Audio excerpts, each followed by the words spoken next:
A nice little scene there of a Polestar car driving at the end. I'm sure you all saw that. But it's not the same one that's next door in the exhibition. So make sure you check that out. Thank you and welcome to Singapore for the inaugural Future Facing Commodities Conference. My name's Stewart McDonald, and on behalf of Resource Connect Asia, I would like to say thank you for coming out today, early. I know Singapore doesn't do early very well, but we have to start early to get through the day. Some of you will know us from our events in Australia, like the RIU Explorers Conference and the RIU Sydney Resources Roundup. And you will know that we are very familiar with running events like this. So now we start looking internationally. So why not Singapore? And what's our reason for being here? We live in a changing world of rapid advances in technologies and increasing pressure to address climate change. So this means movement away from traditional energy sources to a more carbon-friendly environment. It's like an energy transition period. And that's what this conference is about. It's connecting mining and ESG sustainability. Hence the name Future Facing Commodities, and hence the electric car in the exhibition. I made contact with Tribeca about 9 months ago to see if there was something we could do up here together, because Tribeca is the big global fund based up here. And we hatched a plan to run this event. And I'd like to thank, from Tribeca, one of their partners in the capital, Scott Clements. Scott's been a powerhouse of help to me in running the event and to making sure that we get the right program and the right level of investor participation that'll come through the next 2 days. We formed a foundation sponsor, and Argonaut came on board. Now, Argonaut are the Australian stockbroking firm, and so Argonaut and Tribeca, you'll see them on your screen there. They are the foundation sponsors of this event. So to Scott and his team, to Eddie Rigg and his team, we also formed a project committee with Warwick, Hazeltine, and I guess this is where we are today. We're standing here now. The idea quickly spread once we got our database activated, and we had a lot more sponsors and companies and supporters getting on board. I'll just take you through a couple of those sponsors now, if I can. We have SRK, who were the drink sponsor for last night. We had the Mining Club function yesterday, which was outstanding. And they were the sponsor for the Mining Club drinks and for our welcome drinks. So thank you, SRK. Intertech Minerals, Global Assay Lab, they come on board. They were drink sponsor for tonight. So when you're having a drink tonight in the room next door in the exhibition, go and thank Intertech, because it's their money that pays for the drinks tonight. The Lind Partners out of New York, they sponsor a lot of our events. So thank you to Lind. We also have two other sponsors, Metz Engineering, who are the lanyard sponsor. Now, if you just have a quick look at your lanyard that's around your neck, you will see an Indigenous design that's sitting on that lanyard. That was designed by one of my team back in Perth. We have an Indigenous events company, and that nice chap designed this lanyard especially for this conference. It's his way of saying welcome. And of course, we have the on-site program sponsor, Excalibur. And the on-site program is available through your QR code on the app. If you haven't got an app, go to the front registration desk and you can see all about Excalibur. Many thanks to over 60 companies that have also been here. They come from Australia, Canada, Asia, UK and USA. Pretty good for a first up event, we think. An event that will obviously want to grow in time. Special thanks to a company from Canada called INN, Investor News Network. They're a Canadian agent, and they've brought down with them, I think, about 10 companies for the inaugural one, which is a very big effort, including the Inventor Group, which I see Liz here somewhere in the audience.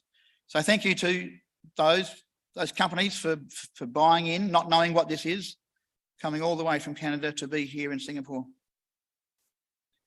Also, I'd like to thank our keynote speakers. We've got Mr. Lithium on soon, Joe Lowry. You're all familiar with Joe, his global reputation as being one of the leaders in knowledge in the lithium industry. From BHP, we have Sonia Scarselli and she's talking about her Xplor program, which is a very good thing for the junior companies. And then we have a special thanks to the Australian Federal Minister for Resources in Northern Australia, Madeleine King. She'll be giving a presentation also this morning. We thank the Minister and the Australian government for sending up the Minister, because it's the first time since COVID that a Minister has been in Singapore. So we're glad they chose our event to be. That's the importance that our government is placing on future-facing commodities. Thank you to the many delegates and investors for making the effort to be here today. And a special mention to the Singapore broking community and houses and funds and family offices for being here. They've bought into the vision, and hopefully over time, the amount of Singaporean investors that invest in stocks that are in these commodities throughout the world will increase. I'd like to thank SGX, the exchange, Phillip Capital, Saxo Capital, CGS, CIMB, Spark Plus, just to name a few, who have got on board and seen the vision. Our event is being live streamed today, so hello to the world. Hello to those that are here. Hopefully we get a good online participation and they can see what they're missing. So yesterday we had the mining club. That was a great success for those that were here. I hope you enjoyed that. And now I would just like to say, that's the end of my speech, and enough of me. I'll get off the stage, but I would like to introduce to you now our MC for the next 2 days. Her name is Christina Morrissey. She's standing over there. She'll take control from here. She's a wonderful MC and she'll keep you fully informed over the next 2 days. So best of luck with your investing. Best of luck with having your meetings. Best of luck with hopefully finding what you want out of this 2-day event. Thanks again to all the sponsors. Thanks again to my event partners. And last but not least, I want to thank my team and my staff for being, it's been a big effort for running a show in Singapore from Australia. So on behalf of myself and my darling wife, who's Interlang Marketing, co-organiser, and I want to mention just a few names of my staff: Prue McFarlane, Jackson Crabb, who have been outstanding in getting this event off the ground. That's all for me. Thank you very much. Thanks, Stu. Well, hello, everyone. Well, how great to be here for future-facing commodities, and wonderful to finally meet you all in person. I've really been looking forward to my role here with you all to introduce you to the companies, the people, and the ideas that are contributing to our global energy transformation. And there's never been a better time for a conference like this.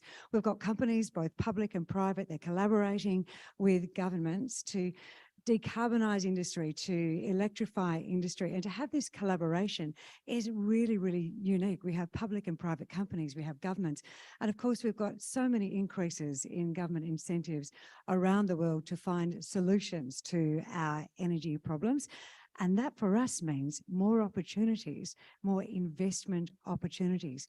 We just need to find the right horse to back, and to do that, we need to do our own research. And this conference over the next 2 days is the perfect opportunity for you to do your research. So hello and welcome. My name is Christina, as Stewart said, and as you can guess from the accent, yes, I'm part of the Aussie crew that's come up here to put future-facing commodities to you. Now, I come from a little town called Kalgoorlie in Western Australia, and Kalgoorlie is home, or the heart, of the infamous Golden Mile and the Super Pit. And the Super Pit you may have heard of, it's been responsible for the odd 60 million ounces of gold.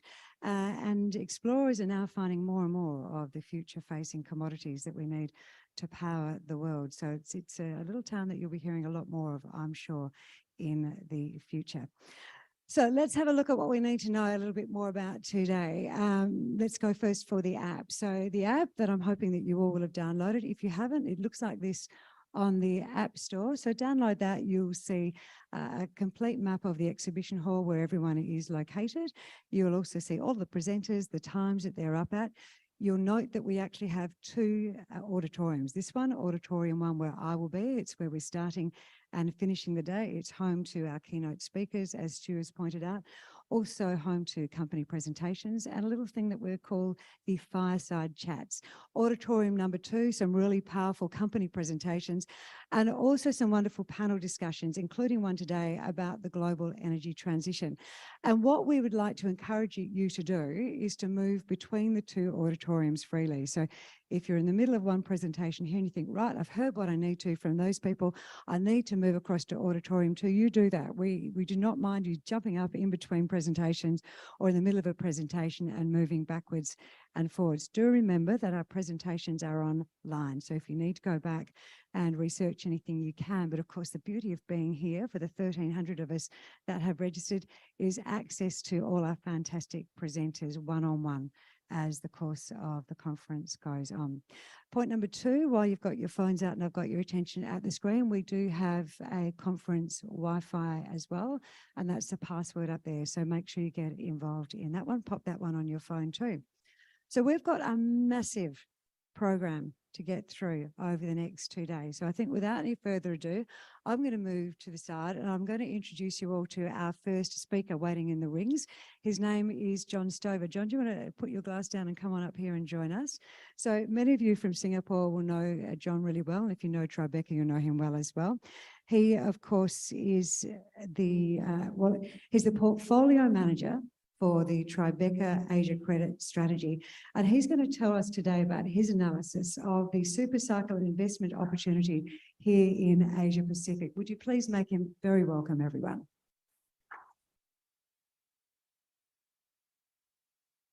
Great, thanks very much. And thanks everyone for joining. It's great to be here. My name is John Stover. I'm a portfolio manager for Tribeca Investment Partners based here in Singapore.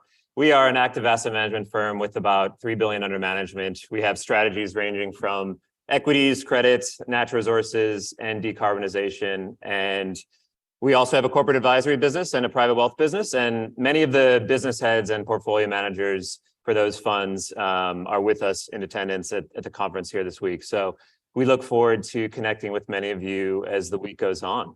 We're extremely excited to be a part of this conference. I think this is happening. I first of all want to say thanks to the sponsors and the organizers, but I think this is happening at an incredibly exciting time for Singapore. I've been based here over 13 years, and I can truly say it's never been a more exciting time to be in Singapore. I think the sort of energy that we've gotten, it's really become the center of finance and investing in Asia over the past 6 months. I think it seems to be every day I meet someone at the condo pool or get connected with someone from a friend who's a part of a family office that's set up here, or part of a fund that's moved here from Hong Kong. So I think it's an incredibly exciting time to be here. And this conference is really at the center of, in the confluence of mining, decarbonization, investing, and this really exciting Asia Supercycle story that I think you're going to hear more about in the coming days. So part of our job as fund managers is to spot trends early and then to find the investment opportunities that are going to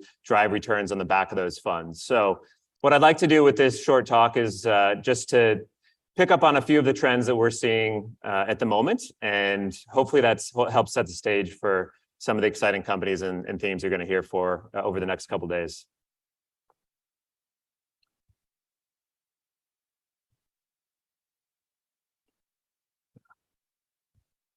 There we go. So first of all, decarbonization and ESG 1.0. This is obviously a theme that's been picked up a lot of steam in recent years. I'd say coming out of COVID, it was almost like a snowball rolling downhill.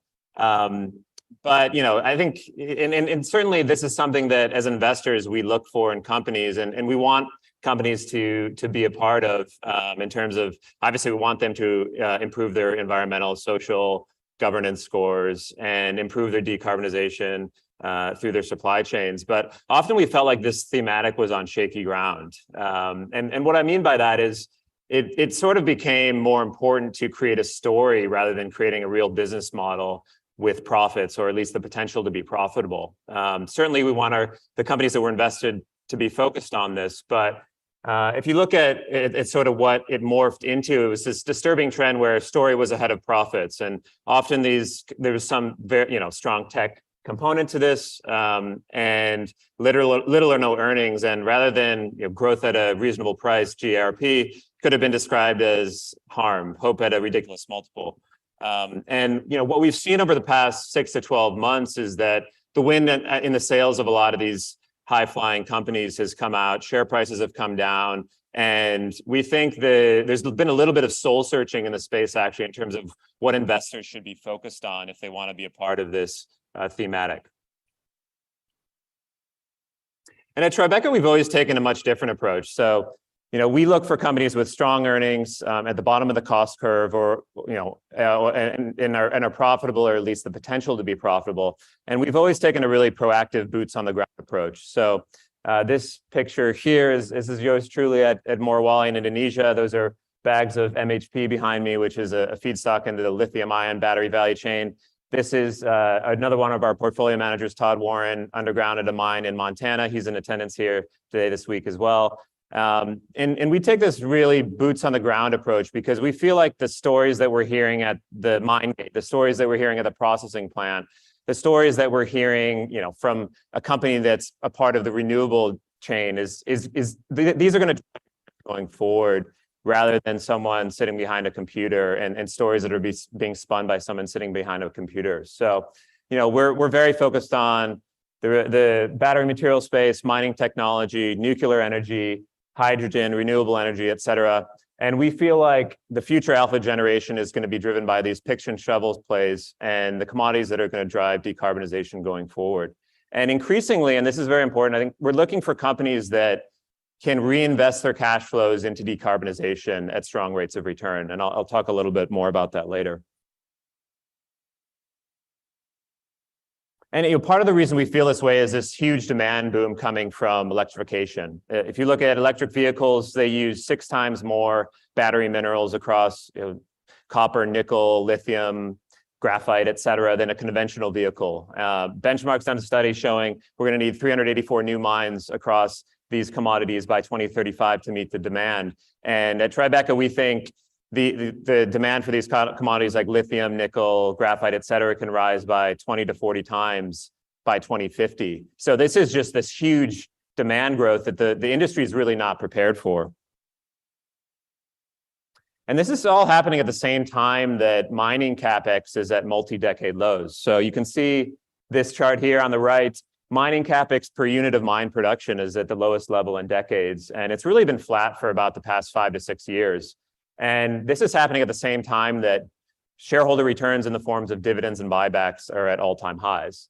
And if you look at what we need in various decarbonization and global warming scenarios relative to the plan and committed capex, it really pales in comparison. So, I think a really interesting analog to this is actually what happened in the 1990s. And if you take a step back and think about what was happening then, obviously you saw this really red hot internet sector where companies like pets.com were trading at multi-billion-dollar market caps with little or no earnings and no viable business model. And so that drove a lot of the investment into those into the tech sector, and that really came at the expense of mining. And obviously that sounds pretty familiar to what we've seen over the past few years, right? And then of course, in a few years later, you saw this huge commodity demand boom coming from China urbanization that really drove the supercycle for the mining industry in the 2000s and 2010s. And so, I think we see a similar scenario to what's been happening recently. Obviously, you've seen this really hot internet sector. A lot of the money has moved into that region, into that sector, and that's really coming at the expense of investment into the ground and into processing. And obviously, we have this coming demand boom from the electrification and EV boom that we think is actually going to be about 4 times the demand growth than what we saw from China urbanization. So, it's funny. I mean, I look back I see what teenagers are wearing on the street these days, and they're sort of wearing baggy jeans, and I think they're making some of the same fashion mistakes that my generation made in the 90s. So I think mining executives, we may end up seeing them looking back and making the same mistakes that their predecessors did in the 1990s as well, because this stuff is all cyclical. And you look at where we were in terms of, this is the commodity index versus S&P 500, where we were at the dot-com bubble in the late 90s. We're roughly around the same area, the level today in terms of that ratio. And so we think this sets up well for the sector, the mining sector going forward.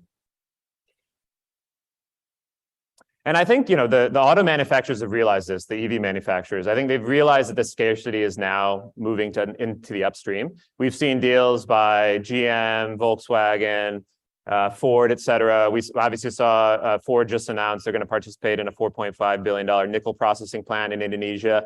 And, I think you see an executive like the director of purchasing for General Motors say, quote unquote, we're absolutely convinced that this is a race, a zero-sum game, and resources are a finite limit. That's pretty heavy stuff for one of the largest consumers of these commodities. And this has really picked up M&A in the resources sector broadly. We've seen several billionaires in Australia that are currently undergoing mining M&A at the moment. That's something we really haven't seen since the last China urbanization boom. You saw Glencore, they're looking to take over Teck Resources, obviously, very recently. So I think a lot of both strategics in the mining spaces and the EV producers have realized that the scarcity is actually moving to upstream. And I think the market started to pick up on that as well. So if you look at where the 10 largest EV producers and the 10 largest tech companies, their market caps are down 30 to 40% over the past year. And if you look at the top 10 largest battery mineral producers, roughly flat in a pretty tough equity market. And actually some of the smaller producers that you see here at the conference this week, some of them their share prices have gone up 200, 300, 400% in the past couple of years. So, despite the fact that commodity prices have come down in certain cases and share prices in certain cases, we think the strategic value has just increased, as evidenced by what you're seeing in terms of all these deals with the EV producers and a lot of strategic M&A. And we think that's going to bode well for share prices going forward. And another one of the shifts that we see is we think Asia Pacific is going to drive decarbonization going forward. And, I think, let's face it, I think US and European companies and countries really have been the initial drivers of decarbonization. But you look at Asia has the highest amount of carbon emissions, but that also means it has the greatest opportunities to decarbonize and the greatest low-hanging fruit. And we think Asia Pacific is going to provide investors the best opportunities to invest in decarbonization at strong rates of return going forward. And we're already starting to see that. So Asia is already a leader in wind capacity additions and solar capacity additions and battery storage installations. And we think there's going to be a lot of really interesting investment opportunities to invest in companies that have opportunities to decarbonize at good rates of return. And look, I think decarbonization is going to be one of the biggest human undertakings we've ever seen. Certainly economically, the biggest we've seen since the Industrial Revolution. And Asia Pacific is going to be the bulk of that spend. So under a 2050 net zero scenario, there's going to be about $9 trillion of annual spend. And Asia is going to have about $3.5 trillion of that. And on the corporate side, it's interesting. Over the last several years, I think one of the issues in the corporate world is that I think as investors, we've certainly been guilty of pushing management at companies too hard to produce shareholder returns in the forms of dividends and buybacks, which of course we love that as investors, but that's really come at the expense of CapEx and R&D. And Asia Pacific corporates have actually shown a much greater willingness to reinvest their cash flows in CapEx and R&D. And what's interesting is that the market's actually starting to reward that. So Goldman Sachs has done a study that shows reinvestors in decarbonization have started to outperform their peers significantly. So we think Asia Pacific corporates, again, are going to provide the most interesting opportunities to reinvest their cash flows into decarbonization. And that's what we're looking for increasingly as investors, because this provides this sort of virtuous cycle where there's compounding earnings and decarbonization that is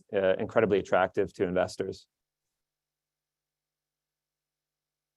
And I think if you look at if you look at Asia Pacific, and I think one of the other themes we've seen over the past few years is some of our global institutional investing peers, they've taken a divestment approach and divested certain companies that are have emissions. And I think at Tribeca, we think a much more nuanced and intelligent approach is warranted. It's not realistic to think that we can go to net zero overnight. So we need to be willing to finance these companies to take the transitionary steps to a net zero world, rather than divesting completely. And I think Asia Pacific certainly has been more, investors in this region have certainly been more willing to do that. You see something like green bond financing, which Asia has become a leader in. Green bond financing in Asia was roughly flat last year when it was down significantly in other regions. And we certainly think green bond frameworks need a lot more work, but that they are improving, and we think that will continue to happen. And Singapore has really been at the forefront of this shift. And so with this divestment approach, we've seen a lot of our global institutional peers, they've lumped in the natural resources space with fossil fuel producers broadly and just, again, taken a divestment approach. But a lot of these natural resource producers, they're producing minerals that are critical to the decarbonization. So they're producing something that's going into a battery, or producing uranium that's going into nuclear energy that's going to help decarbonize the grid. So we need to be willing to finance these companies that are producing the building blocks of decarbonization. And obviously, we know Asia Pacific has a huge abundance of these upstream minerals. They also form the bulk of this processing. So again, we feel like the region is set up really well for investors to look at if they want to be involved in the decarbonization thematic. And these big changes can happen quickly. I mean, I look at something like what's happened in Indonesia with the downstream build out of nickel and cobalt chains. And I've really, having been invested in the region for over 15 years, I've never seen something at the speed and scale of what's happened there. So I think these big changes can happen quickly, and they're really going to drive trade flows. They're going to drive geopolitical power, and they're going to drive investing returns going forward. It's obviously not easy to pick the winners, but that's a part of the reason why we want to be a part of this conference, is to be at the forefront of this thematic. And we'd love to connect with any corporates and investors over the next couple of days to see if we can be helpful. So with that, thank you very much. Hope you look forward to the next couple of days. We've tried to cherry pick some of the companies and themes we think are most exciting, and hope you enjoy it over the next couple of days. Thanks very much. Thank you very much, John. Right, it's time for our first keynote, the focus of which is going to be lithium. So for many of us, our lithium knowledge is quite small. We know about its use in batteries, and we know about its use in powering the future for appetite for power. One of the interesting facts you may or may not know about this element, it's actually only 0.002% of the Earth's crust. 0.002% of the Earth's crust, but it's playing a huge part in powering the future of our rapidly decarbonising world, and it was a natural choice for us as our keynote speech. So lithium had a whole other life before it started being used as batteries, and it has numerous other applications now. There is one person whose knowledge in this mineral is kind of like a walking Google, a walking Wikipedia, and it's even better than that because he has got real lived exposure to this particular mineral. In fact, Joe Lowry, you became hooked on this little mineral, didn't you, back in the 90s? It even brought you here to Singapore back in 1995. There were some of the early adopters of lithium, of using lithium in different applications. So to present our keynote for Singapore 2023, to give his insights into what's powering the world's appetite for the lightest mineral on the planet, would you please put your hands together and make welcome Mr. Lithium, Joe Lowry.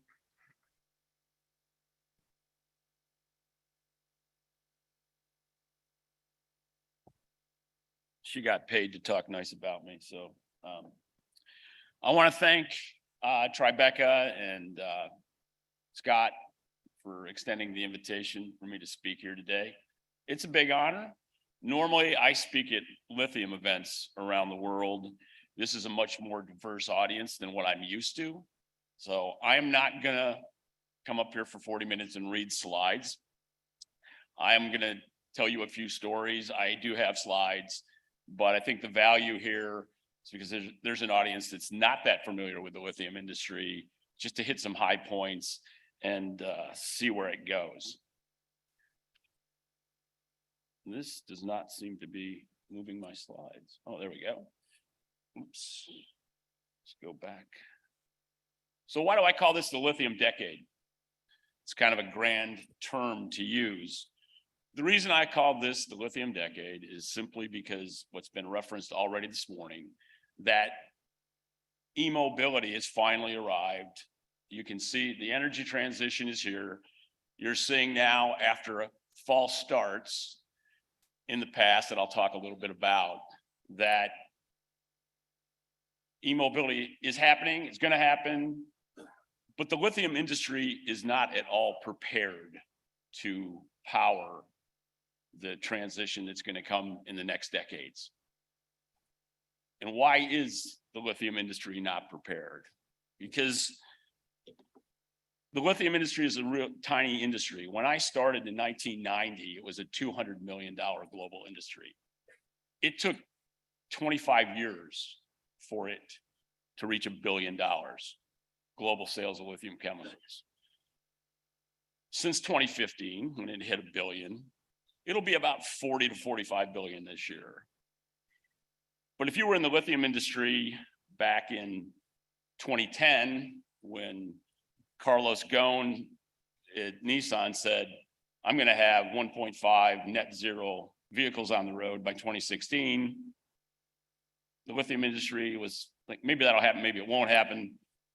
In January of 2011, then US President Barack Obama told the world that he was going to get 1 million plug-in vehicles on the road by 2015.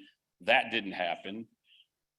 If you were one of the lithium producers, you weren't going to go build capacity for this idea that EVs were going to take over the world. It just simply wasn't a good idea in the mind of lithium producers. And if we frame the lithium world, in 2018, the top 4 lithium producers had 72% of the lithium supply. So it's a very small, concentrated industry. And nobody wanted to be the guy who put the capital in that drove the price down. So now we're in a situation where finally things are happening. And we've seen a run up in lithium price, and I'll show you some numbers later, but the price has gone up from spot price in China was under $4,000 in 2020. It hit 80,000 a ton last year, simply because just a move to 5% EV penetration tipped the market. And on the OEM side, when Tesla announced the Gigafactory in 2014, a few months later, I had a call with the people that were in charge of getting that built. And I asked them, do you have any idea where the lithium comes from? Not a clue. Tesla, when they first started, were buying Panasonic 18650 cells. They didn't think about lithium, but then they announced that they were going to make a 35 gigawatt hour battery factory in Sparks, Nevada. And I said to the person who was leading the project, you're going to need 28,000 tons of lithium hydroxide if you actually do get 35 gigawatt hours. The big 3 lithium companies at the time had 18,000 tons of capacity. Only 8,500 tons of that 18,000 tons was qualified by Tesla's cathode producer, who they didn't know because Panasonic was sourcing the cathode.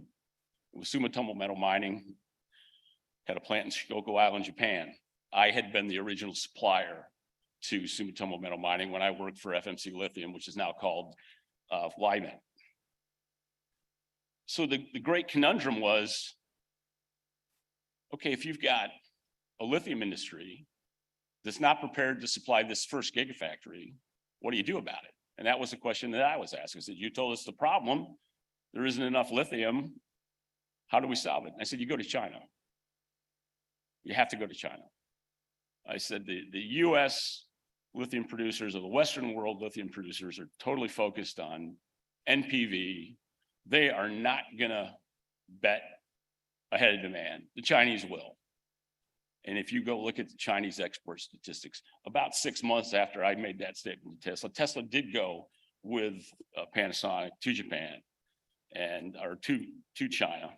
They qualified several Chinese converters. And that's one of the reasons why, like in so many other commodities, that China took the lead. They were willing to invest. And now we're in a situation where lithium's going to grow tenfold at least in this decade. You can't really look at many other products where that's happened.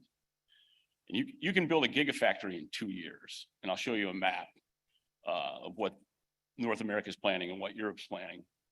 It takes about 10 years to bring a greenfield brine project online. So there's a mismatch, and we're just going to have to live through that situation going forward. So lithium's unprepared for the ascendancy that they have. The other point that I would make to you, why I think lithium is so critical now, is everything in this energy transition is predicated right now on lithium ion technology. You can make a lithium ion battery with or without nickel. You can make it with or without cobalt, but you can't make a lithium ion battery without lithium.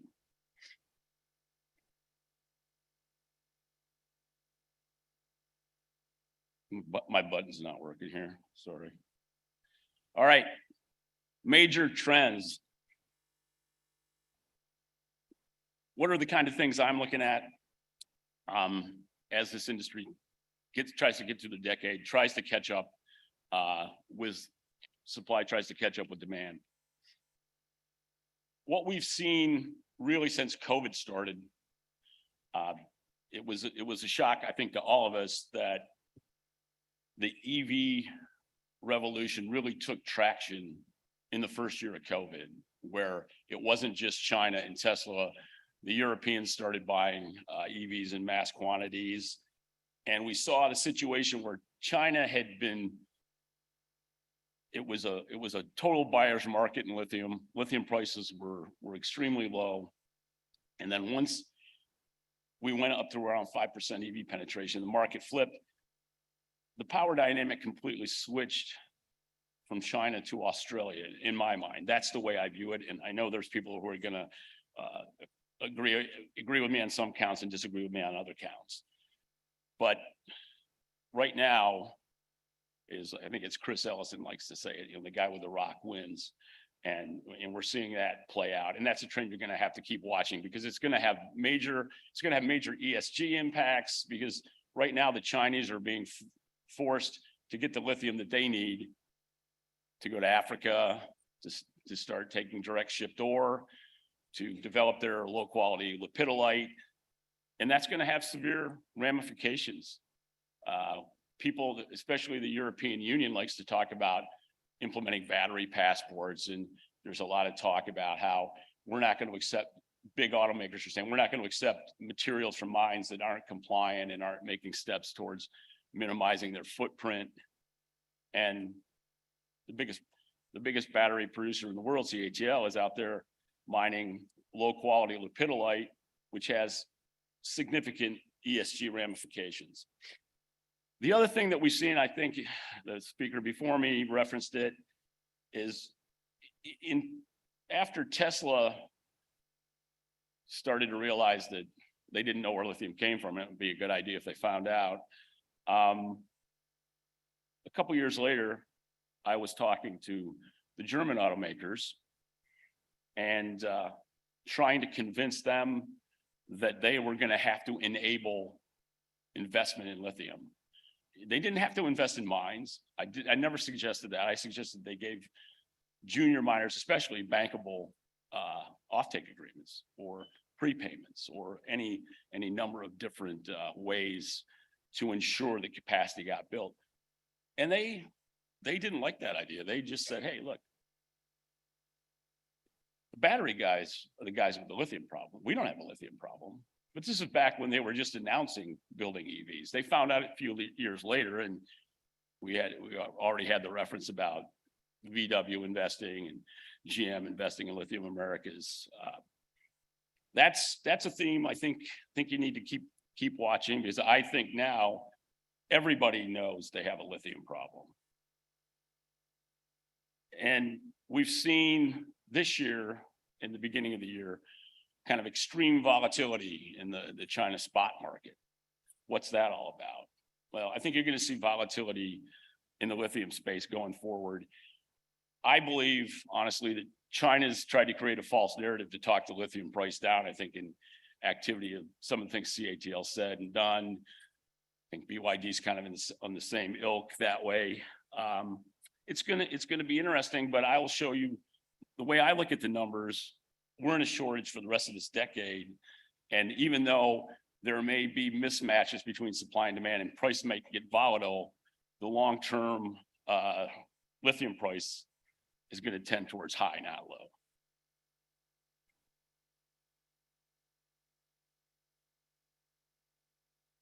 So what question should you be pondering if you develop an interest in lithium?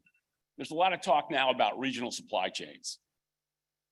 And quite honestly, as an American, I love what we're trying to do and saying we're going to build a robust battery supply chain in North America, because now politically, the US essentially considers Canada the 51st state in terms of critical minerals, and Canadians don't like to hear that much, but that is in fact how that's playing out.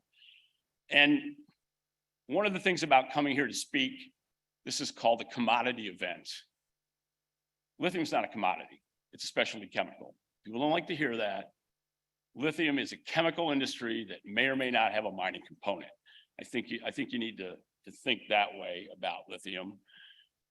But I totally agree that lithium is still going to be impacted by high prices. Ultimately are going to fix high prices. The question is when. And a lot of the bank analysts that look at this industry read definitive feasibility studies and just put it in their spreadsheet.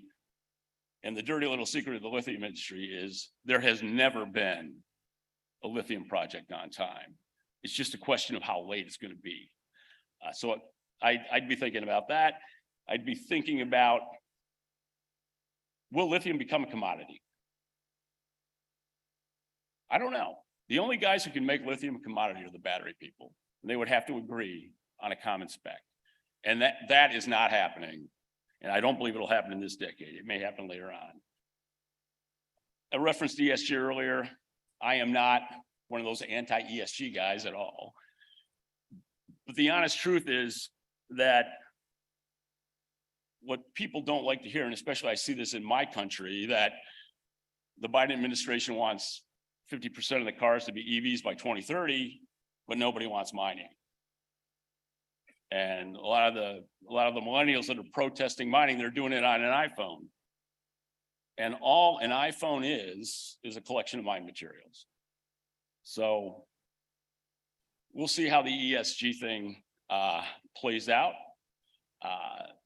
America's going to have mining. When I show you the map of the gigafactories here in a couple minutes, when you look at that map, there's a lot of battery capacity that's going to be built, especially after the Inflation Reduction Act was passed. Financing is going to be there. The problem is there is one permitted greenfield lithium project in North America. And GM's already claimed 100% of that output. But it takes that entire mine to run one of those big gigafactories if they're over 40,000 gigawatt or 40 gigawatt hours a year. We have one mine and it'll take 4 years to build that mine. So when North America and the EU talk about we're going to build a China-free, robust battery supply chain, that's not going to happen quickly.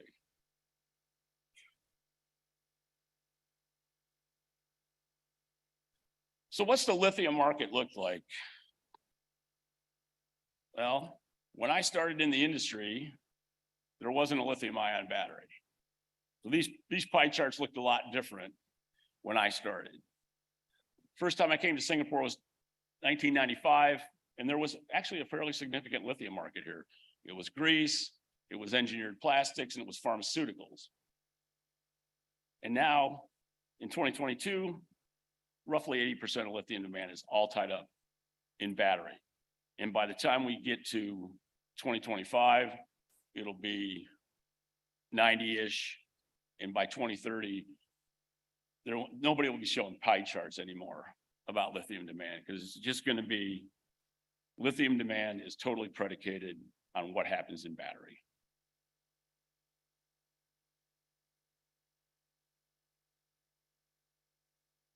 So when we look at battery, what are the components of that from a lithium perspective?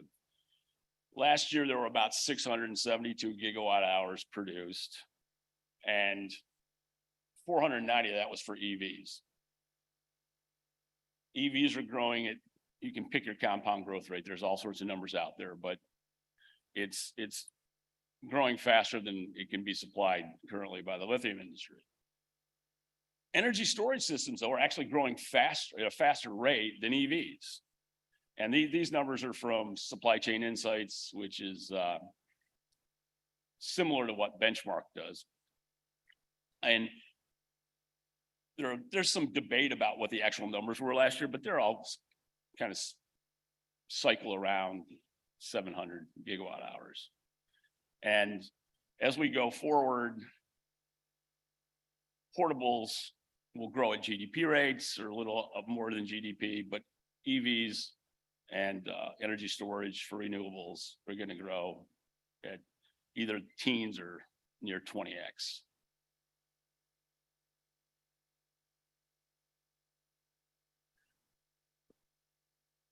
The whole point of this slide is where you see the green arrow.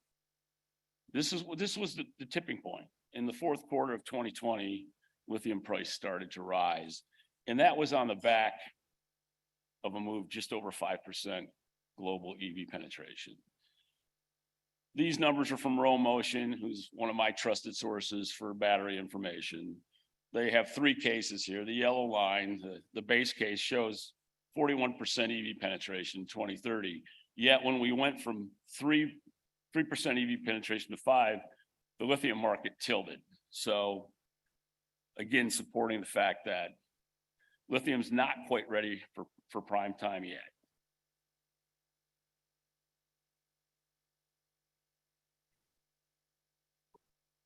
I look at a lot of analyst studies of what's going to happen in the market going forward. People like to have these massive spreadsheets that project every possible EV model coming online, what battery it'll have, and if you want to project demand that way, that's perfectly fine. But there's quite an easier way to do it, and if you look at the gigawatt hours that are going to be produced in a year, and there are sources out there that'll tell you within pretty good range.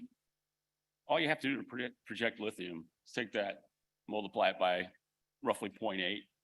People will debate a little bit about lithium intensity, but if we look at last year, these numbers tie out pretty well with what happened in terms of lithium demand. These are McKinsey numbers for 2030. 4.7 terawatt hours. That's a big number. And when Albemarle, largest lithium company in the world, forecasted lithium demand in 2030, they moved it up to 3.7 million. And we'll talk a little bit about what that means in a second.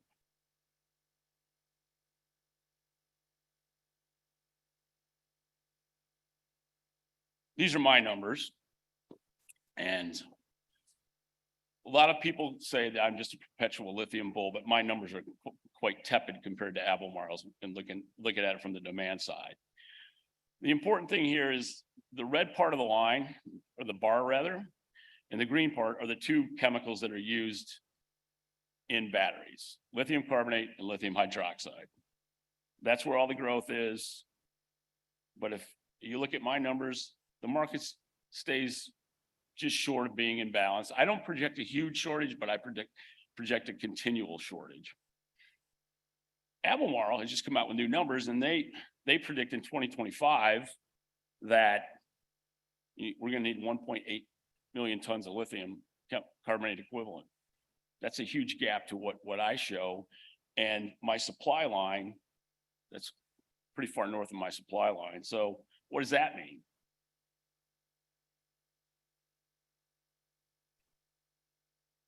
If we frame Albemarle's numbers in terms of what it's going to take from a project perspective to meet that demand, 1.8 million tons in 2025 would be 1.1 million tons than the market would produce last year.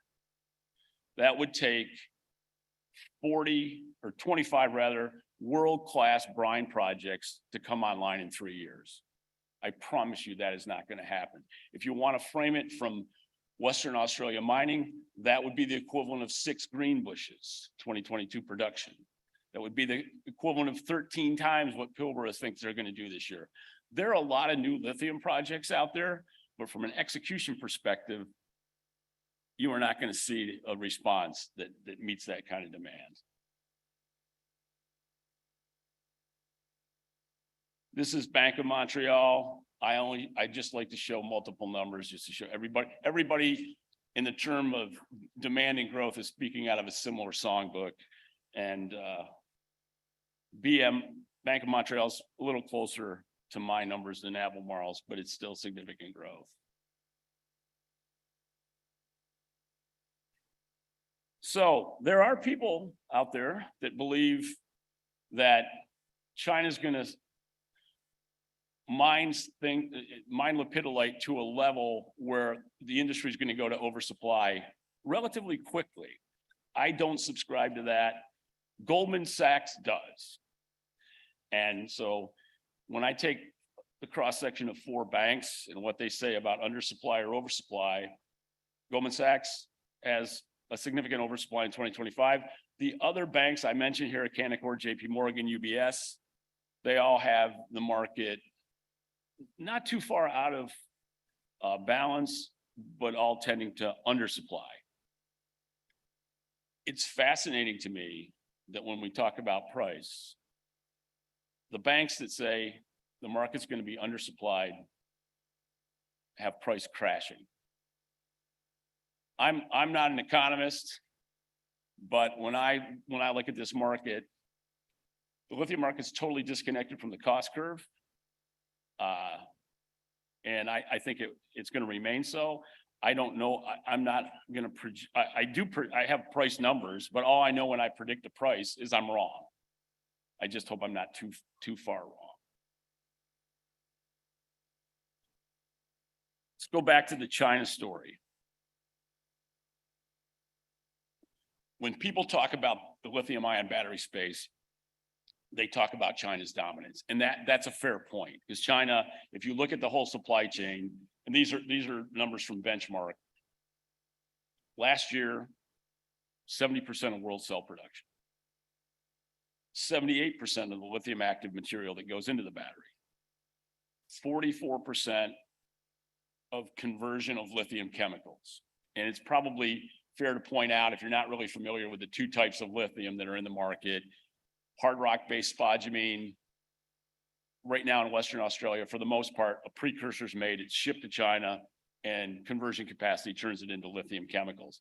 So China has 44% of the lithium in the world that it's turned into chemicals, but they only have 13% of the raw material to make those chemicals. That's an important point as we get into the geopolitics, because that's an unsustainable situation for China, because what's happening now in Western Australia is the people with the rock are deciding they want to do the conversion in Western Australia. You have actually a Chinese company, Tianqi, in Kwinana. You have Albemarle with Minres bringing on a converter, and you have West Farmers and SQM. So that means the growth of supply from Western Australia, to a large extent, is going to stay home, which puts China in a much more difficult position from a lithium raw material perspective. And as well, now there's global competition for this raw material. Last year, 96% of Western Australia's lithium precursor went to China. But now conversion plants are going to be built in the United States, in Canada, and in Europe. So there's going to be a competition for the rock.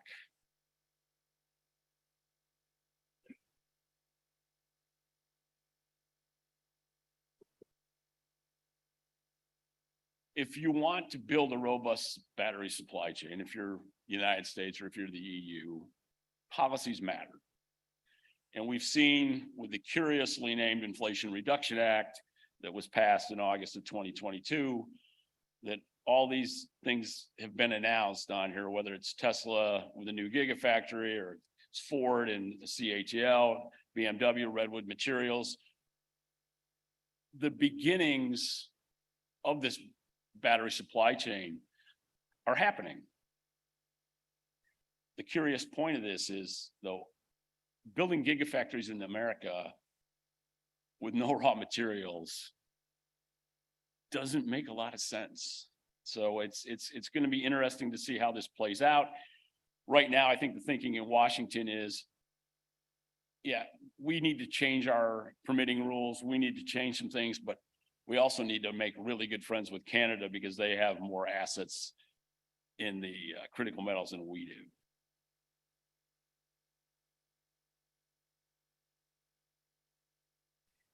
So here's the map that I referenced earlier. These are all the planned, or actually they're probably not all, and there's probably been some additions since I did this slide a few months ago, but this is a massive build out of battery capacity that's going to happen in America. And it's largely because of the Inflation Reduction Act and use of the Defense Production Act. This is happening. Yet, if we just take the Panasonic plant in Kansas that's being built, that would use 100% of the planned lithium capacity that's being built. The previously referenced Thacker Pass that Lithium America has that GM's invested in. So this is not a good situation. This is Europe. And I did a tour of Australia in November and talked with a lot of the people that are in this room that are in the lithium business. And the way it was phrased by a gentleman who's actually sitting in this room, who I won't mention, he says, Europe's actually more screwed than North America is from a supply standpoint because they have less in the way of lithium assets. The lithium that Europe does have is complicated. If you're going to try to build geothermal and then use direct lithium extraction, right now, I don't know how many of you have heard of what direct lithium extraction, but there's a lot of talk about it. I'm actually on the board of a DLE startup, so I'm not anti-direct lithium extraction, but there is currently no commercial direct lithium extraction operating anywhere. My former employer uses a hybrid in Argentina and has since the 90s, but true direct lithium extraction is probably still 4 or 5 years away on a commercial scale. So people that talk about technology breakthroughs changing the supply-demand balance, I don't think DLE is going to do it in the next few years. It will contribute long-term, but the other thing, when people talk to you about direct lithium extraction, it's a bespoke technology. It's not drop-in. Just because direct lithium extraction works on one lithium asset, it doesn't necessarily work on the brine next door if the brine has different impurity characteristics. So where is the lithium going to come from ultimately? And the way I frame it is it's the usual suspects. And Australia are the heroes of the lithium industry, because if you go back to January of 2016, there was one operating mine, which was Greenbushes. And within a couple of years, you had these other operations, whether it's Mount Marion, Pilgangoora, Wodgina is back in startup, Core will start up, I guess it's in startup right now. Mount Catlin, we got Anthony and Iggy Jan here in the building, who are familiar with that. And if this hadn't happened, we wouldn't have even started the EV growth, because unfortunately, if you go back 15 years, the industry believed hard rock was dead. Who would do a hard rock mine? Brine was much lower cost, SQM, Albemarle in Chile, Livent in Argentina. And the framing of this was always Greenbushes is the best asset and it will continue to run, but only because the Chinese will buy the material. And what happened when the industry was in dire need of supply? The Aussies bailed us out. If you look at 2025, there's a lot more happening in Australia. And one of the questions I ask everybody in the Australian lithium industry these days is, what is peak lithium supply coming out of Australia? Last year, about 300,000 tons of LCE were exported. This year, it'll be about 400,000 tons. But where does that end? Because if you believe Albemarle's number of 3.7 million tons of demand in 2030, that we need a lot more coming out of Australia. We need a lot more coming out of South America.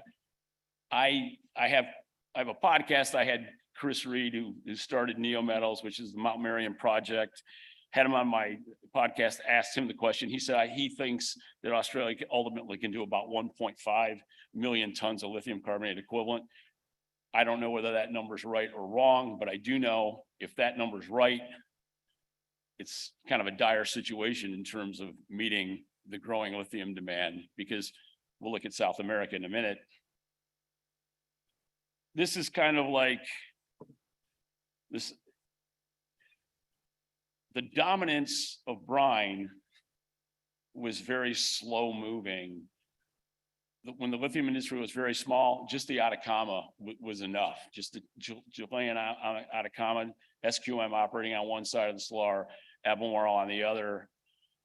And for 20 years, that was kind of the balance. My former employer, Livent, had an operation in Argentina, but it was 20,000 tons. It's still it was 22,000 tons when I left the company in 2012. It was 22,000 tons last year. So not much was happening on the brine side. This year, we're going to have Minera XR startup. That's a Ganfeng and Lithium Americas joint venture. But that's really the first new project since Allchem started up Orocobre in 2015. So the brine part of the industry just didn't have the vision and didn't make the investments. And if SQM hadn't been able to triple their capacity over the last few years, it would have been a significant detriment going forward.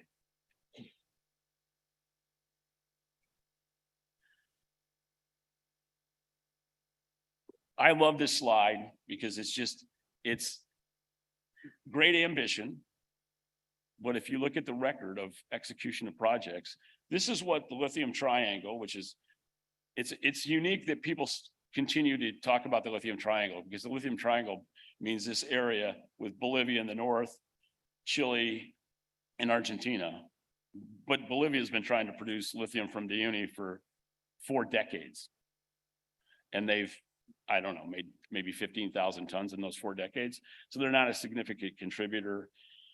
But all these projects that are on here, if they all come true, the market will still be short. But if they don't come true, the market will be very short.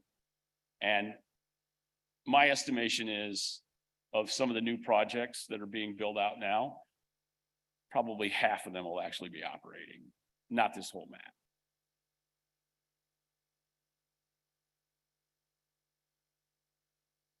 To do justice to some of the other operating provinces, Brazil is going to start producing this year, or they've actually had minor production for decades, but they're going to be much more significant. And then probably Africa has a lot of activity going on, but I don't believe it's going to happen quickly. And then there's Canada. There is a lot of lithium in Canada, and there are a lot of projects in Canada. And I believe, I frame it this way: Canada wants to become the Australia of North America. And I hope they do. But Quebec likes to tout their great educated workforce and their low hydro cost. Quebec's been trying to produce lithium for the last 15 years. And only this year will they reopen a mine, and it's going to be relatively small. So Canada has a lot of promise, but they've really yet to deliver. The old Val-d'Or mine is starting up with Sayona as we speak, but that's a fairly small operation. Canaccord frames lithium projects. I love this slide because it just shows every lithium project's late. There was a FT article this week that basically framed it the way Canaccord says now, on average, lithium projects are 3 years late on average. I think it's a little worse than that, but you get the point. And if I didn't talk about price, people would be unhappy. So I will talk about price. Are we in a bubble or a new normal? I don't like $80,000 a ton lithium. Nobody saw that coming. I certainly didn't. I never thought it would go over 35,000 or 40,000 a ton. Yet last year we had it. How long will it stay high? How long will lithium be disconnected from the cost curve? Here's what some people think. Well, let me show you the benchmark slide. This is just the pattern since 2020. You see the huge rise. You see the steep drop in the China spot price. But the dirty little secret that Bloomberg and Reuters aren't going to tell you is that in 2023, the average price of lithium chemicals globally will be substantially higher than it was in 2022. It's not the spot price that where most of the volume is moving, it's contract price, and contract prices are on formulas. In 2022, there were contracts selling at less than $10,000 a ton. Those will come off. They're gradually rising. If you look at the import statistics from Japan, Chinese material was still moving into Japan in February at over 80,000. So when you read this, the sky is falling because the China spot price is low. There's almost no volume moving at those prices right now. So how low it goes, I have no idea. But even with the steep drop, the lithium spot price is still 10 times higher than it was in 2022 when Orocobre, which is now Allchem, was selling at below 3,500.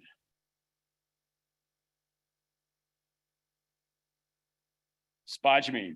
This is actually the most important number if you want to look at where price is going, because the cost curve is set by the converter cost curve. If the converters have to pay $5,000 a ton, which is probably still the number, I don't know where it goes this year for sure, but multiply that number by 8 because it takes roughly 8 units of 6% spodumene to make a ton of lithium chemicals, and then add the conversion cost. So then you've got a $45,000 price if spodumene stays at these levels. I'm running out of time, and I know she doesn't take lateness lightly, so I'm just going to go to here's what the big banks are saying about lithium price, but four of these 5 big banks say it's going to be undersupplied, but price is going to crash. And this is my slide, which the green and the red areas are the cost curve if spodumene stays in the $3,400 range. And this is the cost curve if you have low quality lepidolite and spodumene. The converters are paying $1,900 for spodumene. So vertically integrated lepidolite actually becomes the price umbrella. And I will close with this. This is Morgan Stanley. And if you listen to my podcast, Morgan Stanley is kind of my global whipping boy because they just come out with some bizarre numbers. And they predict a 500,000 ton shortage of lithium in 2030. They predict $1,100 spodumene, but they have carbonate at 8,300. If you do the math on those numbers, it makes absolutely no sense in any universe. That's all I got.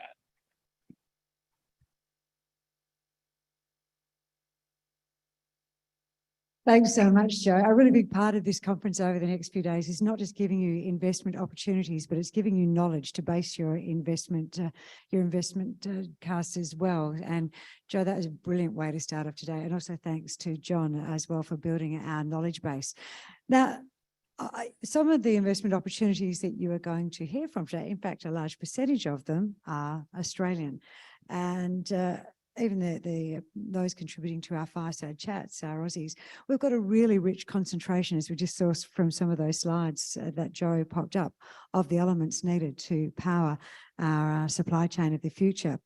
The Australian government is committed to all aspects of the supply chain, and I'd like to ask you all, please, to welcome Australia's Minister for Resources and also Northern Australia, Madeleine King.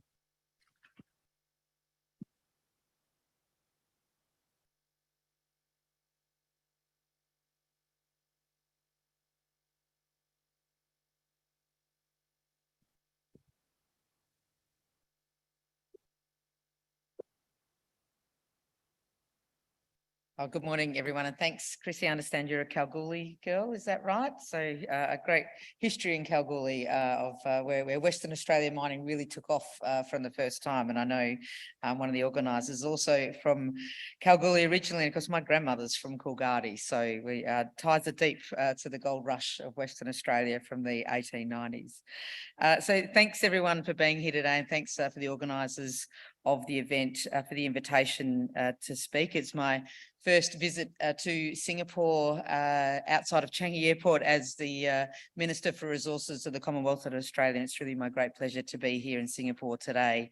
And I'm really delighted to be in front of an audience that includes such a vibrant mix of miners, leaders, investors, governments, innovators, and suppliers. I want to thank the previous speaker, Joe Lowry, and I did not hear the start of his presentation, but I did see about the last 10 minutes. And what I took from that is it looks like the best place to invest is Western Australia, right? Like it looks, I think we're onto this now. So please come and visit and bring your capital with you. But he also, Joe did frame the challenges and opportunities ahead of the whole world, quite frankly, in the critical minerals and rare earths area. And as he said, the competition for the rock is really very real. I really like that phrase. It's a competitive world. It's our next resources economy, certainly for Australia and particularly for Western Australia. I acknowledge the next speaker is Alex Dorsch from Chalice Mining. It's a very exciting discovery there north of Perth, the Julimar project. And for those of you who don't know it, and I'm sure he'll speak about it, of course, in much more detail, the Gonaville deposit was discovered just 3 years ago. It was one of the largest undeveloped nickel discoveries worldwide in the past 20 years, but really importantly, the largest ever platinum group element discovery in Australia ever. And that's going to be a very important part of our future in critical minerals and rare earth elements.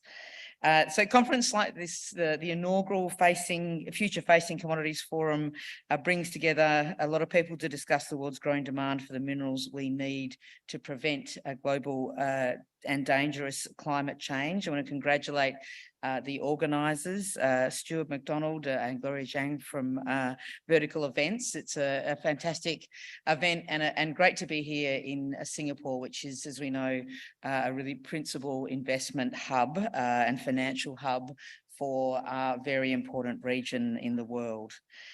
Trade and business ties between Australia and Singapore are extremely robust. Singapore is Australia's largest trade and investment partner in Southeast Asia and our 5th largest two-way goods and services trading partner overall. And from a resources perspective, Australia's relationship with Singapore is crucial. As you are all no doubt aware, the resources sector is at the heart of the Australian economy, and we wouldn't be the nation we are today without the resources industry. And in my home state of Western Australia, that industry is part of nearly everybody's lives. 9 of the world's top 50 mineral projects are now based in WA, including 6 of the world's 10 highest value projects. As we know, and I referred to earlier in relation to Kalgoorlie, Perth was put on the map by the gold rush of the 1890s, but it was the opening of the iron ore trade from the 50s that transformed WA, and it was the LNG industry that followed, and both of those combined are 2 of our largest export industries, and combined with coal, that would be the top 3. Critical minerals now stands as the next chapter in the story of Western Australia's resources industry. Australia's resources sector reached record export earnings of $422 billion in 2021-22, and that's 70% of the total value of the exports of that country. Singapore is an important energy and trading hub for Australia's resources sector, and several Australian companies use Singapore as a regional base, including BHP, Rio Tinto and Fortescue Metals. The global move to net zero presents many opportunities for Singapore and Australia to work together and capitalise on the growth of new industries. The Singapore-Australia Green Economy Agreement was signed by respective trade ministers in October of last year, and implementation of this agreement will involve the active participation of businesses, investors, organisations and other stakeholders supporting both nations' economic transition to net zero. Last week, I addressed the Australian Parliament on the future of the resources sector, and I emphasised the crucial role that critical minerals will play. Critical minerals are destined to play a significant part in Singapore's ambitions to decarbonise as well. Critical minerals are going to be at the centre of not only climate mitigation, but also global security. We know that critical minerals, rare earth elements and energy transition metals are going to be vital in the future to support the manufacture of batteries, solar panels, electric vehicles and other high value products. That means the demand for lithium, cobalt, rare earths, platinum group elements, among others, will continue to grow. The International Energy Agency says that the world is on track to double its overall mineral requirements for clean energy technologies by 2040. Nations that can ensure a resilient and diverse supply of these materials will reap the benefits, and Australia is well positioned to be a partner of choice to support all of the countries in this region. Australia is, of course, fortunate to boast some of the richest deposits of critical mineral reserves in the world, as we saw in the previous presentation. We have the world's second largest deposits of lithium and cobalt and the sixth largest deposits of rare earths. But we can't develop these resources on our own. Foreign investment from partners will be crucial to getting Australian projects off the ground and establishing new and diverse global supply chains. Australia, of all nations, understands the need for increased foreign investment in our critical minerals and manufacturing sector to help get Australian projects off the ground. Australia's resources industry was founded thanks to foreign investment, and it will be those same foreign investors that help us build our critical minerals industry. With the trifecta of rich critical mineral deposits, an established and highly skilled resources sector, and high environmental, social and governance standards, Australia is an attractive partner for those wanting to develop new critical minerals and rare earth element supply chains. And we're doing a great deal of work to unlock the full potential of our critical mineral endowments. We are supporting sector growth through initiatives like the $2 billion Critical Minerals Facility and the $100 million Critical Minerals Development Program. An example of the support the government has provided, and this includes the former government, can be seen in the Iluka Resources Eneabba project in WA. When operated, this will be Australia's first fully integrated rare earth oxide refinery, and it's received approval for a $1.25 billion loan through the Australian government's Critical Minerals Facility, which is part of Export Finance Australia. Other critical minerals projects have found support from the government's Northern Australia Infrastructure Facility. Hastings Technology Metals secured a $140 million loan through the NAIF for its Yanjabana project. That's located in the Gascoyne region, again in my home state of WA, and contains NdPr resources. And of course, there is the support for Arafura Resources, who I know are here today, for their Nolans projects in the Northern Territory, which also secured NAIF funding as well as support from modern manufacturing grants and support from the EFA. These are three very important projects and projects the government will continue to have a great interest in and support. The Australian government is developing a new critical minerals strategy right now, and that will outline how Australia can grow the sector and move further along the value chain. It is going to explore the important role our critical minerals can play in helping Australia and international partners, including those in Southeast Asia, achieve their net zero targets. This strategy will complement work across government and industry policy like the National Battery Strategy and the National Reconstruction Fund, our ambitious emissions reduction targets and our foreign policy objectives. Broadly speaking, the National Reconstruction Fund has been designed to diversify and transform Australia's industry and economy. The government has earmarked $1 billion of that fund to invest in projects that add value in our resources sector, and in particular critical minerals and rare earths. In essence, it's about making sure a greater share of our raw materials are processed in Australia. For example, this fund could invest in mining science technologies that support the refining, processing and recycling of our resources into higher value products. I've highlighted our vast reserves and others have highlighted as well of high quality minerals and the fact that we are a world leader in the resources sector. And the NRF, the National Reconstruction Fund, will help us capture more value from these minerals resources, for example, in the manufacturing of batteries, but also in the precursor materials to those batteries. Our determination to get the settings right underscores how strongly we believe critical minerals and battery manufacturing can create economic opportunities across Australia and beyond. We would like Australia to become a partner of choice for Singapore and our Asian neighbours when it comes to critical and battery minerals. Our large critical minerals reserves, technical expertise and track record as a reliable and responsible supplier of resources and energy means that we can play a larger role in meeting global critical and battery mineral needs. The Indo-Pacific Economic Framework announced in May last year is one example of the way we are working closely with key strategic partners on critical minerals. An objective of this framework includes ensuring access to key raw and processed materials, semiconductors, critical minerals and clean energy technology. Australia and Singapore are both IPEF members, and this offers further opportunity to increase Australia and Singapore's cooperation on critical minerals and associated value chains. I would remind you, though, that we should not forget when discussing this theme of future-facing commodities, the role that traditional resources such as gas, iron ore, bauxite and coal will play as the world focuses on reducing emissions. Iron ore and coal are needed to produce the steel, which is essential for wind and solar generation.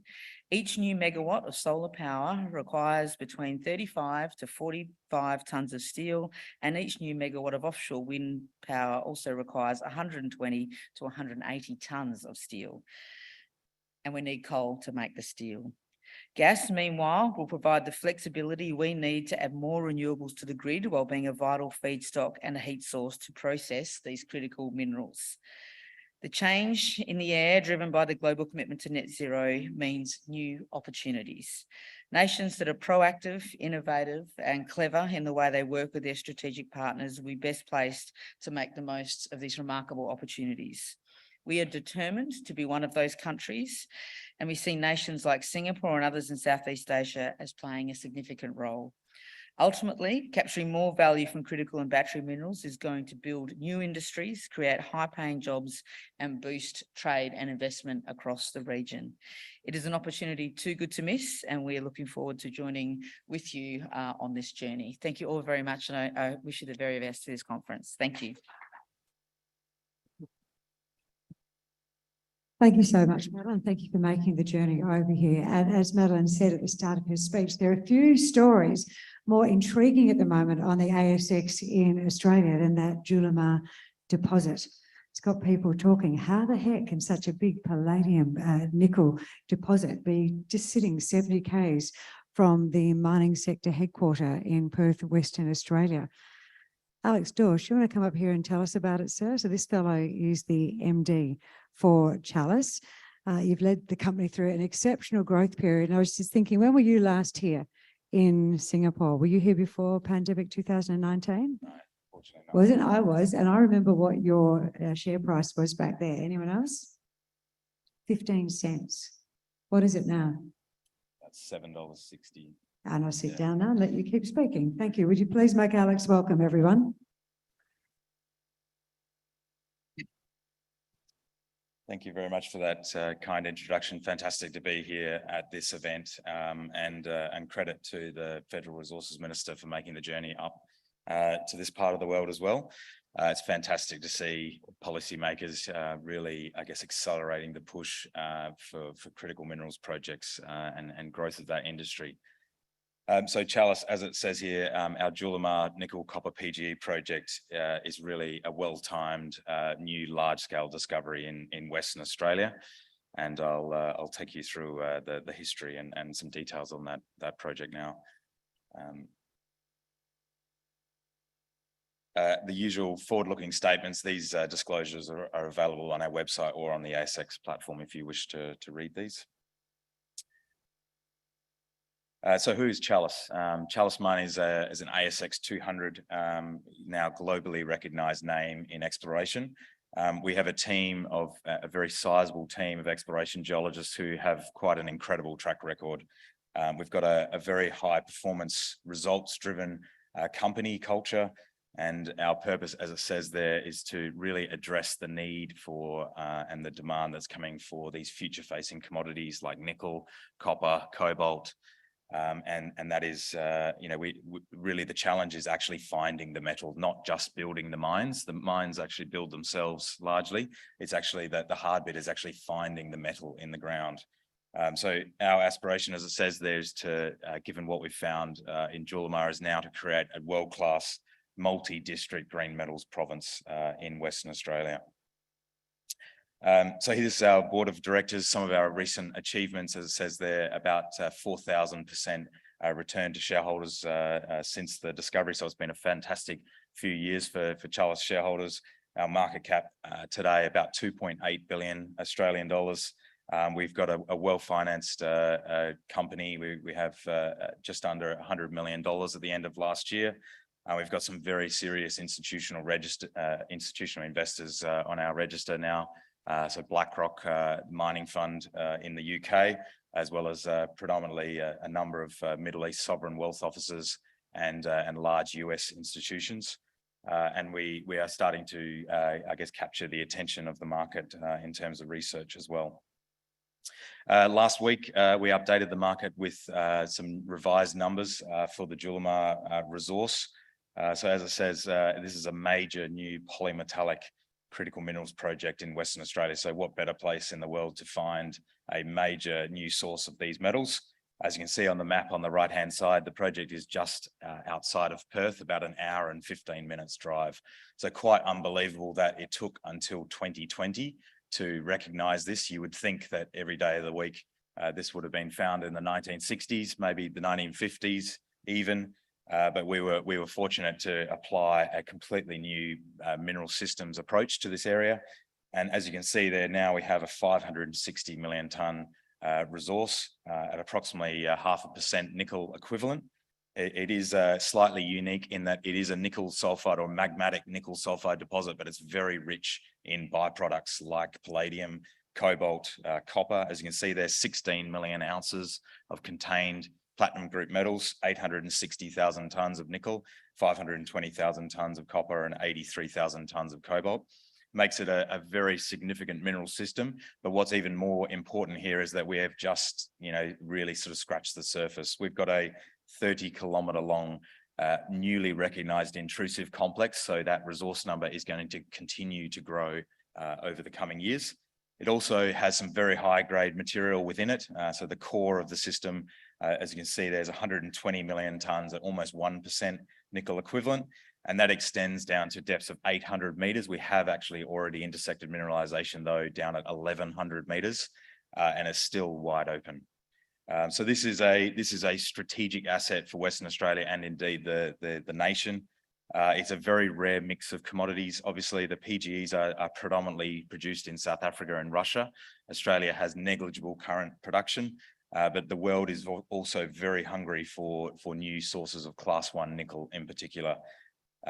These are essential metals for decarbonisation and a range of technologies.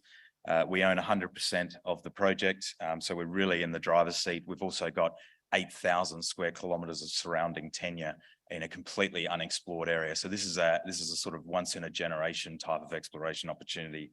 We have a sufficiently large resource there that we're progressing that to a development as quickly as we can. And we are just now launching a formal strategic partnering process, which I'll mention as well.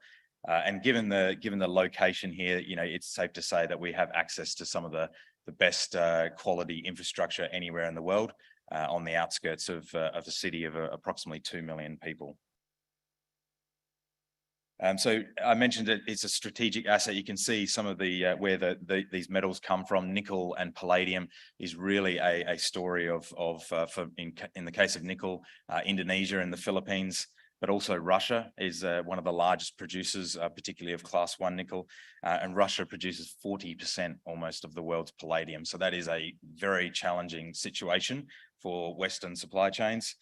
You've heard the Federal Resources Minister speaking about the commitment that the Australian government has made to support projects like this. There's over $1 billion of taxpayer funds allocated to support projects like Julimar, and we're certainly getting lots of strategic interest from all players across the entire industry right now. These metals are critical. I don't need to mention this in too much detail, but safe to say nickel and cobalt are some of the higher profile metals at the moment, used across a range of technologies, as you can see on the right there. I think platinum and palladium are probably some metals that aren't as well appreciated in terms of their green credentials. Palladium and platinum have been essentially doing the heavy lifting in terms of pollution mitigation over the course of the last 60 years. They've been used in catalytic converters, and they've really cleaned a lot of the major cities around the planet. Those are very critical metals because of how concentrated the supply is in places like South Africa and Russia. So to find a new large-scale deposit of PGMs outside of those countries is very significant. Speaking to the resource update we made last week, as you can see there, the new numbers contained 3 million tonnes of nickel equivalent within the resource. That's a growth of 50% from the numbers only 9 months ago. So you can see the value we're adding from very wide-spaced step-out drilling is adding a considerable amount of resource continually. Approximately 260 new drill holes were added to the resource. The resource is based on 1,000 drill holes, or approximately 280 kilometres of drilling. We've also, increased the open pit category resource, and that's predominantly been through drilling at the northern end of the deposit. We have actually been able to reduce the cutoff grade reported as well, just using some tweaks based on recent metallurgical test work. But really, we are still working on the flow sheet, so there is quite a lot of upside to the recoveries that we're seeing to date, and that work has not yet been incorporated into the economic constraints around the resource. We're also seeing that after a significant sized open pit resource, below that open pit resource, we have a growing underground category resource, and that, as I said, is wide open. So this is an image of the block model, the resource. It's contained within a singular 2-kilometre strike length conceptual open pit. The deepest resource block, as you can see there, is at about 800 metres below surface, but you can see the open arrows there. This is still a very much work in progress number. It is entirely on our own farmland as well. We've acquired about 23 square kilometres of farmland, so we own the freehold title as well as the mineral rights to the resource, and it's a very low strip ratio in that pit, which was predicted as well from the modelling.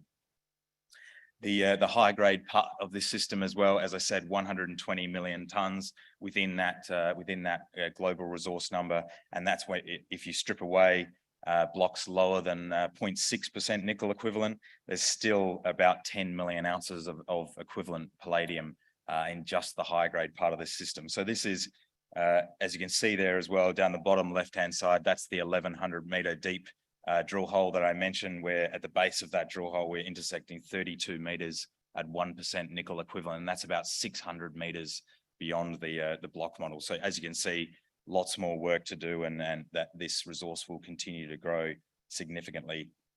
To put the current numbers in context, though, this is now already the second largest on a purely nickel basis. This is the second largest nickel resource or undeveloped nickel resource in Australia. But if you put it in equivalent nickel terms, so if you add all the byproduct credits together, it is now quite clearly the biggest undeveloped magmatic sulfide deposit in the country. And as you can see, we're in very good company there with Oz Minerals, obviously now is under offer from BHP. So there's a high degree of appetite from all players in the sector right now to acquire assets like this. The deposit remains open down dip. This purple shape here, this is the host intrusion, the Gonville intrusion. This is approximately 500 to 600 meters true thickness, predominantly ultramafic unit, and it is effectively mineralized from top to bottom. So normally in the goldfields, you'd be fortunate if you saw sort of 3 to 10 meter wide ultramafic units. Very unusual to see something 500 plus meters thick. And as you can see there, we have approximately 1.6 kilometers of down plunge, down dip extent to continue drilling off before we, I guess, have actually constrained the resource and what we think is, according to 2D seismic, the intrusion does terminate there at a depth of about 1.5 kilometers.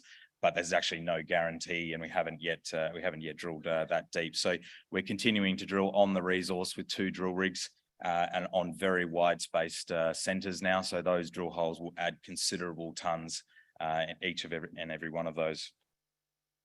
But what's, I guess, most exciting here on this project is that about 6 to 10 kilometers north of the current resource, which is down the bottom of that map on the left-hand side there, you can see the outline of the pit shell and the outline of the Gonville intrusion there. As we go north along the strike length, we're getting indications of mineralization up to 10 kilometers further north. So what we've got here is a very significant magmatic system. Looks like, in terms of character, has a lot of similarities to the Norilsk-Talnak system in Russia, the Jinchuan system in China.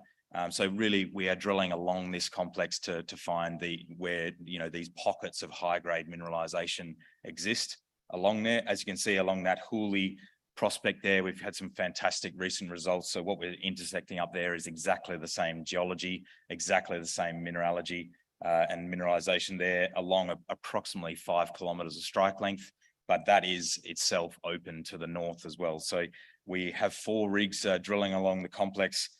We've applied for an additional permit to continue that work, and we expect to get that around about the middle of the year, at which point we'll scale up our exploration activities again considerably.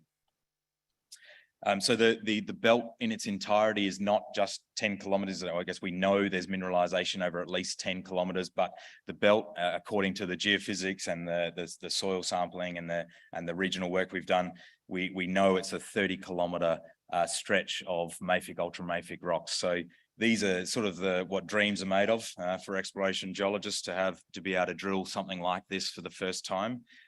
Everything north of the Dampier area there is completely undrilled thus far. So as I said, around the middle of this year, we will be increasing our exploration activities considerably and really testing those areas north there for the very first time.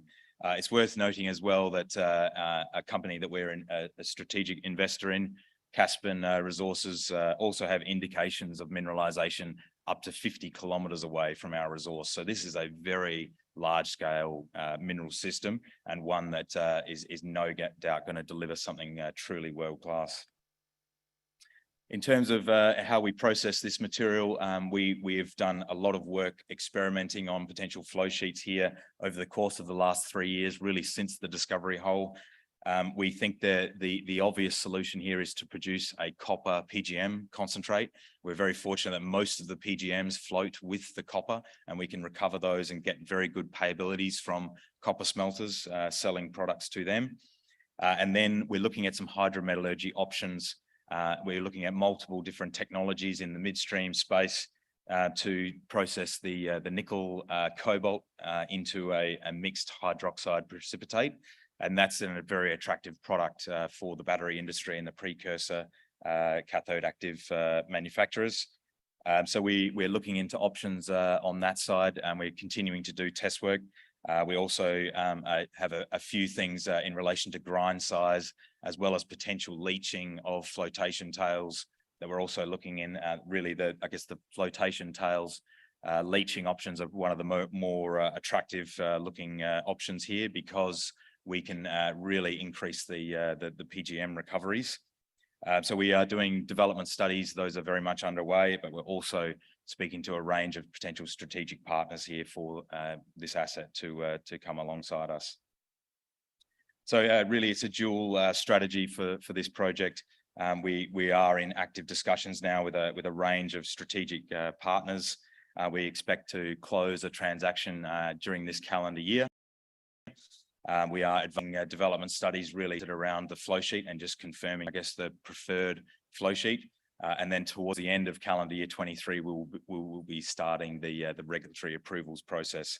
But worth noting that outside of Julimar, like I said, we have 8,000 square kilometres of unexplored tenure, and it is now, I guess, the one of the most attractive projects in the world for new nickel sulfide discoveries. So as well as what we're doing on the technical side, obviously, we're working very closely with the community and the traditional owners at Julimar. We've got a very significant contribution already into local communities there, and we've committed to a no net loss biodiversity goal on the project. So that's going to be achieved through those three things mentioned there. Connectivity, we are looking to establish new biodiversity corridors, restore some areas that have been degraded, and then try and regenerate the soils for the purpose of carbon sequestration as well. So really, I guess, like I said, this Julimar discovery is much more significant than what the current resource that we've defined. If you look on the map there on the right-hand side, you can see all the nickel deposits that have been found there. The first one was found in approximately the mid-1960s. And since then, over the course of the approximately 60 years, there's been 25 million tonnes of nickel found in that area. And the difference here is that in 2020, the first one was found on the western side of the Yilgarn Craton, and we know that the edges of Archean cratons are the place to go exploring for giant magmatic systems. So as you can see, the orange areas there is Chalice, largely 100% owned tenure, approximately 8,000 square kilometres under licence. We have a team of approximately 45 geologists that are combing over the entirety of that land package at the moment. And what we expect, I guess, is expect the unexpected. There is the potential here for a whole range of unrecognised geologies, like magmatic systems, mafic, ultramafic intrusive complexes, but also greenstone belts where we're keeping our eyes open for potential lithium bearing pegmatites. But what's clear in these systems, to find them is actually low cost. So we in the order of approximately 50,000 Australian dollars before drilling the discovery hole at Julimar. So we have hundreds of opportunities like that to find more and more Julimar-like systems across what is approximately 1,200 kilometres of the edge of the western edge of the Craton margin. And what we know is that Julimar as a mineral system is capable of delivering very high grade, the sulfide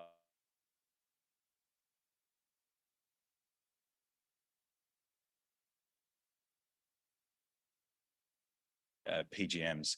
So obviously the prize is finding more of that sort of material, and that is what's driving us in a very, very extensive regional exploration program that's ongoing at the moment. Just to wrap up, I think as I presented this to the PDAC in Toronto a few weeks ago, I think if you look at this chart of base metal discoveries, the 1960s, 1970s boom was quite phenomenal. And really, since then, since the rise of China and the 11-fold increase in exploration expenditure over the last sort of 20 years, there's been a huge drop in exploration expenditure at the worst possible time. And since 2015, there's only been 7 giant base metal discoveries. If you look at the run rate back in the 1960s, 1970s, we were discovering 5, 6, even 10 of these giant systems per year. And now in the last 8 years, we've only found 7. So this is really the problem for the decarbonisation thematic, is that it really rests on actually exploring and finding the metal required. So to summarise, we have a world-class asset there in Julimar. This is a photo of the project on the right-hand side. We've got an exceptional team with a track record of making world-class discoveries. And we're very excited to continue to exploit the exploration upside in the new West Yilgarn province. So please come and have a chat at the booth if you'd like to learn more. Thank you. Thanks very much, Alex. And a nice little one to get our teeth in right at the start.